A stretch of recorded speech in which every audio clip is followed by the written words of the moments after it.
Hey guys, Graham here with another Quarantine Quiet Time. Thanks for tuning in today. I'm really excited because today we're going to answer one of your questions, and this is a fantastic question. I don't think I've ever been asked a question like this, even though it's so basic.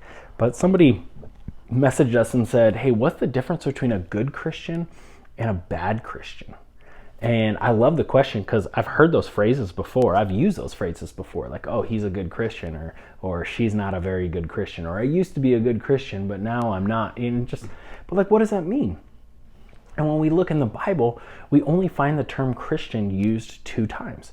And honestly, it's used in a negative sense. Like it's people referring to Christ followers as little Christs. That's what Christian actually means in the Greek translation, is little Christ. Look at them, they're acting like little Jesuses over there. And so we can't just look in the Bible and see, oh, here's a list of good Christian behavior and here's a list of bad Christian behavior. And if you're doing these things on this list, you're a good Christian. If you're doing these things, you're a bad Christian. Because that list just doesn't exist. Those terms don't exist in Scripture. Instead, a better word for us to look for is the word righteous. Righteous is not a word that we use on probably an everyday basis. So most of us have heard it, but we don't know what it means. And so to better define it, I went to my Bible dictionary. I have a big old stack of books in my office from doing school, and I paid a lot of money for these books. So anytime I can actually open one and use it, like, I feel a little bit better. So this is a Bible dictionary.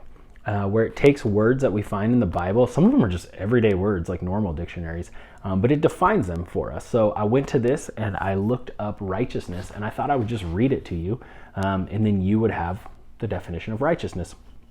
In here it says it's uprightness, rectitude, the quality or state of being righteous. That's how you know this is a dictionary, because it just told you, like, it just defined itself. Then it says, in the Bible, God is declared always to do right, because he is righteous in himself. His requirements of men correspond with this. A righteous God will neither demand nor approve anything that is unrighteous. So if we want to know what righteousness is, we look at the actions of God. God is righteousness, and other places God is love. But his actions, his thoughts, the way he responds, the way he communicates to people, the way he treats people is righteous. And there's some stories in the Old Testament that are hard to understand, how that can be righteous, how that can be upright.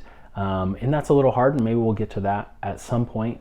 But instead of asking the question, is it good Christian versus bad Christian, the Bible would usually say someone is righteous versus being unrighteous. And if we look at our definition of righteousness, basically we would say someone is acting like God, they are mimicking God's actions, they are mimicking God's thoughts, his language, or they are not. They are either acting righteously like God, or they are not. So that's a better way to define that. So to answer the question, what is the difference between a good Christian and a bad Christian? I would say a good Christian, I don't even really like those terms, but a good Christian is someone who is acting righteously, someone who is doing what God does and doing what God commands, versus somebody who is not doing those things, which is interesting because righteousness doesn't have anything to do with your knowledge of God. It doesn't have anything to do with your abilities, your talents, your skills.